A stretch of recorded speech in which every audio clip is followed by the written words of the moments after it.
Hi everyone. This is going to be my version of Multinational Management 101. All of you are required as business majors to take a class in international business or multinational management. That's required basically for accreditation that basically certifies that you get a quality education. But a lot of you haven't taken the international business class yet based on the timing of our intro supply chain management class. So this is going to be my version of that class, and I've got it down to one page. So an entire semester's worth of material on one page, believe it or not. I will get you a copy of this that I'm working from. I'll download that. And for those of you watching out there in YouTube world, I will also download a copy for you to look from if this appeals and interests you.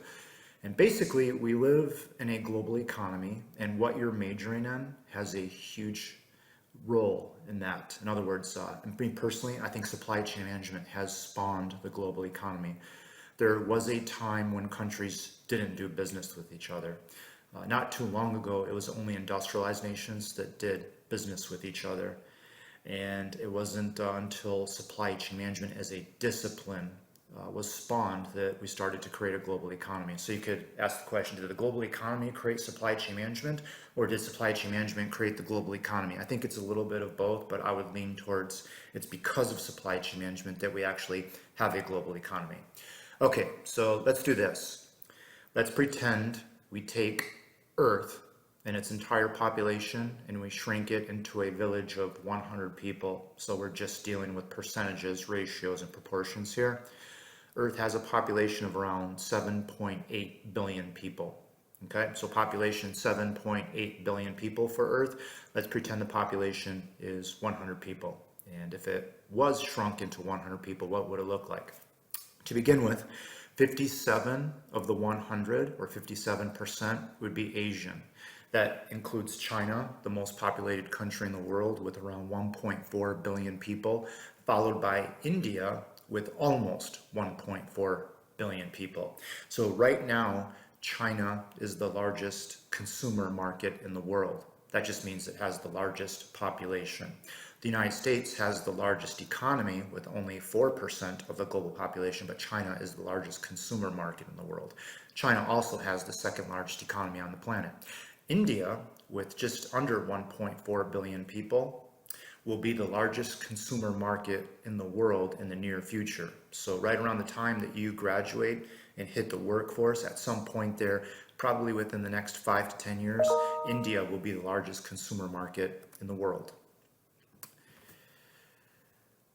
China appears to have some population control mechanisms in place combined with cultural issues, whereas India doesn't. So I think that's a huge part of why India's population is growing at a faster rate than China and will soon pass China's population.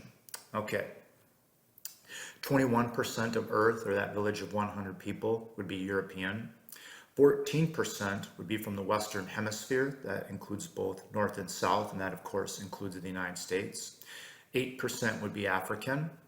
52% of Earth would be female, and 48% is male. So there are a few more women than men. And again, one of the reasons I'm having this discussion with you is I want you to understand that Earth and the global economy doesn't look like America, Michigan, West Michigan, or even the campus community.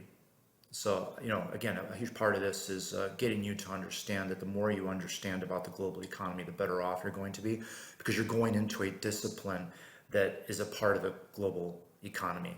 You're probably going to work for companies, potentially, whose parent firms aren't even headquartered in the United States. Or you might work for a company that's headquartered in the United States, but the majority of its sales revenue is outside of the United States. Or you might work for a company where a very significant, if not a majority, of its total spend in the supply chain is actually outside of the United States. So the more you can do to diversify your global skill sets, the better off you're going to be in what is now a global economy.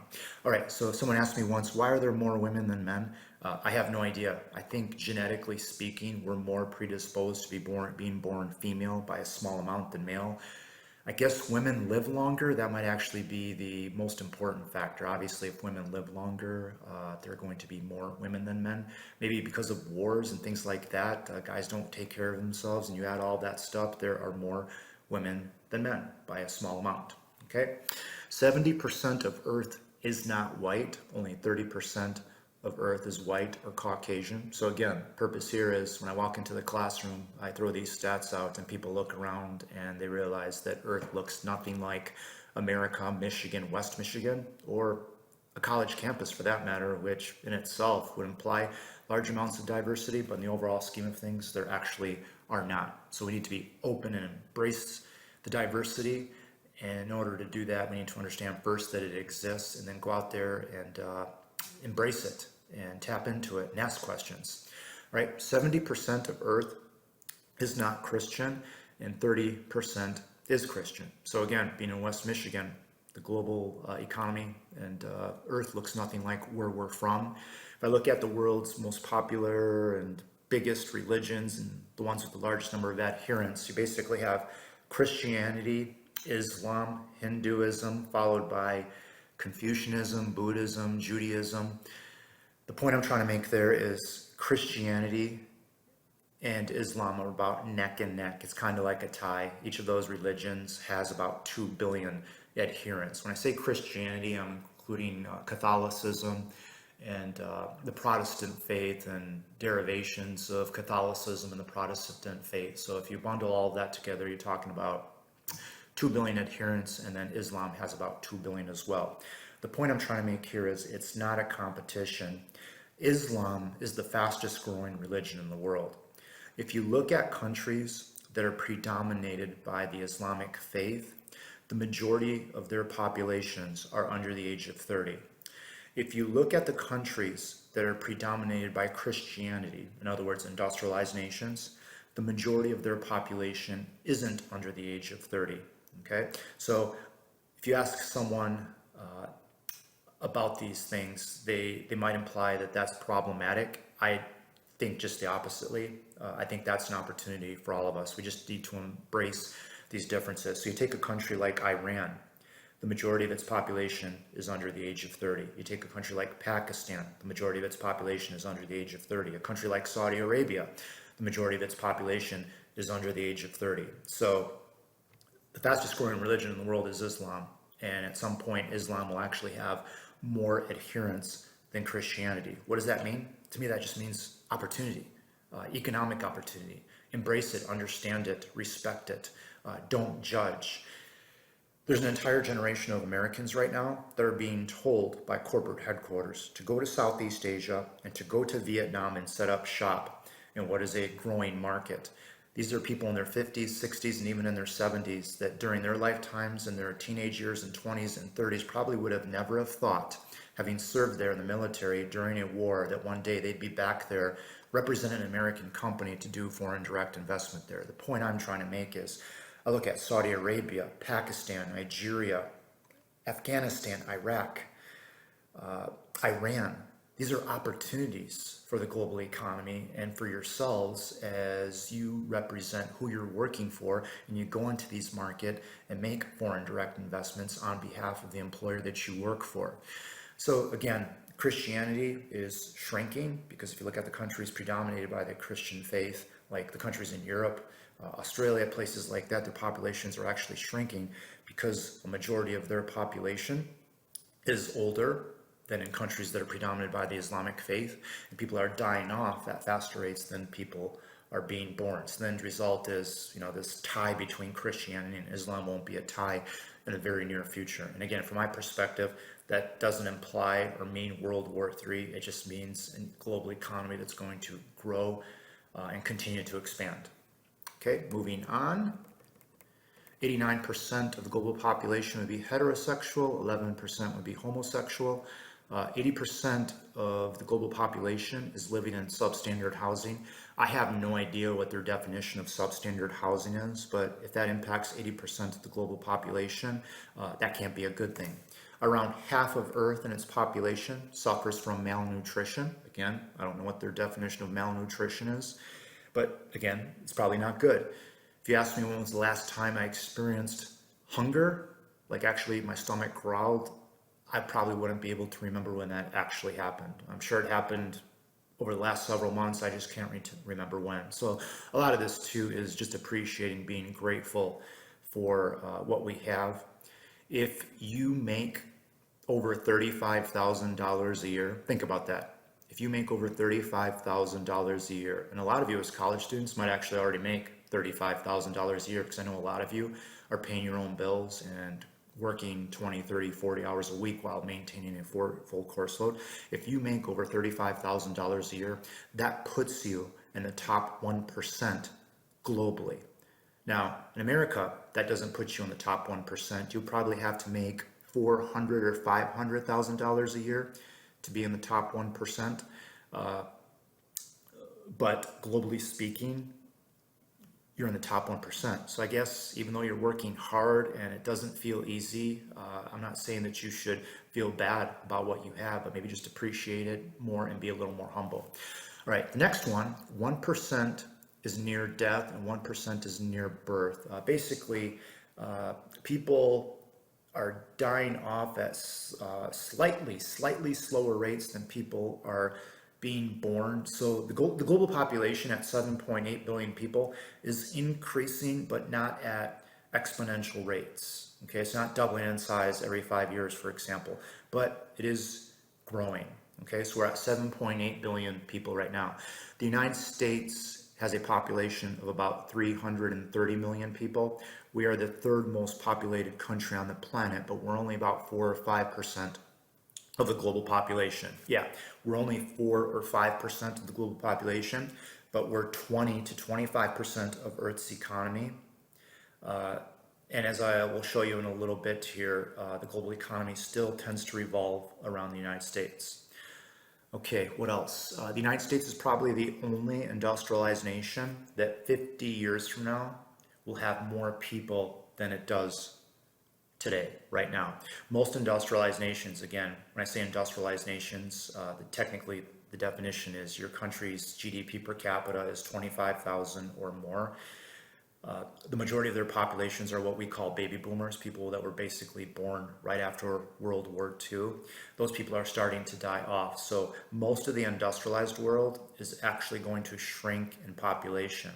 Now, here's kind of the problem is most of the Earth's population growth is happening in underdeveloped countries. So that could be a problem, or it could be an opportunity if we can tap into the underdeveloped countries and help them become developing countries and introduce them into the global economy. So again, Earth's population hasn't flatlined, but it's not doubling in size every 5 seconds either. This statistic, there is a little disagreement on.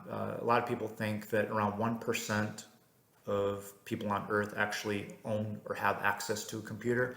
I find that one hard to believe, but there are people out there saying that when you look at the overall population, it's actually a very few people that actually have their own or have access to a computer. So again, stuff that we take for granted. How many computers do I have? One upstairs, one downstairs. My phone basically is a computer. So again, just trying to be humble and a little more grateful, knowing that I'm a creature of convenience, and heaven forbid I walk up with my laptop to my bedroom and just own one computer versus having one on each floor of the house so that it's more convenient for me.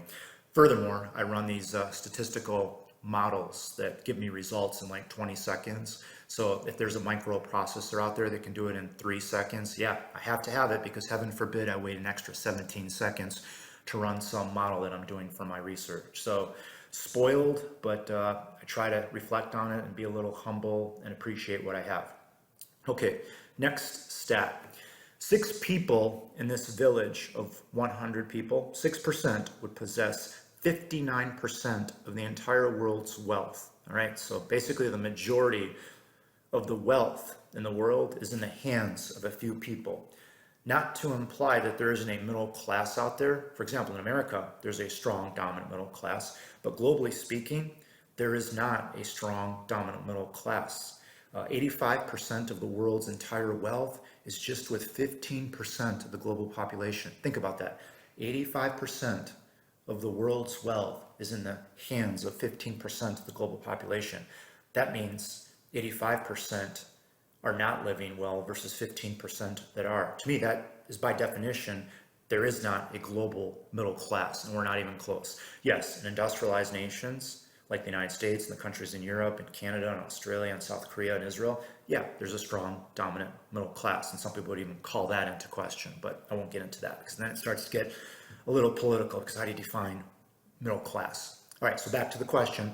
6 people would possess 59% of the entire world's wealth, and all 6 would be from, drumroll, the United States. The United States has the most millionaires.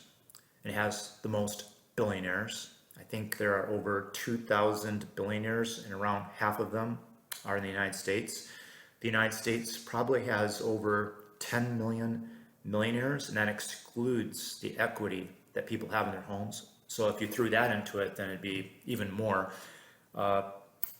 Here's the thing about this stat is I hear from other people in other parts of the world, and they hear things like, okay, America, you're 4 to 5% of the global population. You account for about 20 to 25% of all economic activity and output. Over half of the world's billionaires are American. America has the most millionaires and most millionaires per capita. And some people say that's not right, that's wrong. And my response to that is, man, that's pretty judgmental. I think you have to ask, where did that wealth come from? And that's what I've done. If you look at most of America's billionaires, they're self-made. If you look at most of America's millionaires, they're self-made first-generation millionaires. If you look at the profile of America's millionaires, they're over 80% are self-made. Their average work week during their lifetimes and their professional careers was 70 plus hours a week. They have health issues because they rolled the dice, took risks, had stress in their lives, they started businesses, and the end result is they're millionaires. So my point is, they didn't steal it, they didn't take it, it's not blood money. They took risks, they took challenges, and if you look at a lot of America's millionaires, they don't come from millionaires. It wasn't handed to them. Most of them are college educated, but they grew up with public school systems and actually went to public universities and colleges. They're actually very cheap and frugal. Even when they become millionaires, they do crazy things like they buy a car and they drive it into the ground. They don't lease. Even when they reached their wealth, they tended to stay frugal and cheap. So again, I look at all of that and I'm like, okay, yeah, you got this village of 100 people called Earth, and 6 people are American, and they have 60% of the entire planet's wealth. And on the surface, that sounds inappropriate and wrong, and maybe it is. And again, I don't want to get too political here, but when I profile those people, man, they did things that I'm not willing to do. I don't want to work 70 hours a week. Sorry. I work for a public university, and I'm in a union, so I don't like to roll the dice, and I don't like to take risks. So yeah, too bad for me, I'm not a part of them, okay? And that's why I look at that and I say, all right, I wouldn't mind millions of dollars, but I'm not gonna judge the ones that have it because they made decisions that I wasn't willing to make. All right, next stat. I think this is the root cause of all problems. Anytime there's a problem, the only way you can fix the problem is if you identify the root cause. A huge part of supply chain management is measure the heck out of everything that's important to you. And if you don't measure something that's important to you, you probably stink at it. So let's say a company wants to get better at quality. If they don't measure quality in excruciating detail, they're not going to get better at quality. Everyone out there wants to cut costs. But if you don't know what your costs are in excruciating detail and where all of your costs are coming from, good luck reducing your costs. So a huge part of supply chain management is measuring the heck out of everything. And sometimes people ask me, well, what's supply chain management? I basically say it's problem solving. Everything is a process, and every process is a problem to be solved. What's the problem to be solved? How do we do it better, faster, and cheaper? So you go out there and you start working. Everything out there has a process associated with it. It might not be on paper, it might not be formalized, but everything has a process associated with it. You're majoring in how can I do that process better, faster, and cheaper? And a huge part of that is measuring the heck out of stuff that's important to you or your company. Now, where am I going with this? Oh, root cause analysis. If you identify a problem, and if you don't get to the root cause of what the problem is, you're only going to fix a symptom of the problem, and the problem will resurface and come back to haunt you, and that will happen over and over again. So in supply chain management, we do this thing called the 5 whys. Identify what your problem is and ask why that's the problem, and keep asking why and answering the question until you can't ask why anymore. It's called the 5 whys. So if there's a problem, you say, well, why is that a problem? Well, because of this. Well, why is that a problem? Because of this. And you keep going down until, all right, I can't go any deeper. I've identified the root cause of this problem. So if I fix this, I'll fix the problem that I'm trying to solve. All right, so I think the root cause of most of the world's ailment and issue is that the majority of the population that should be able to read and write cannot.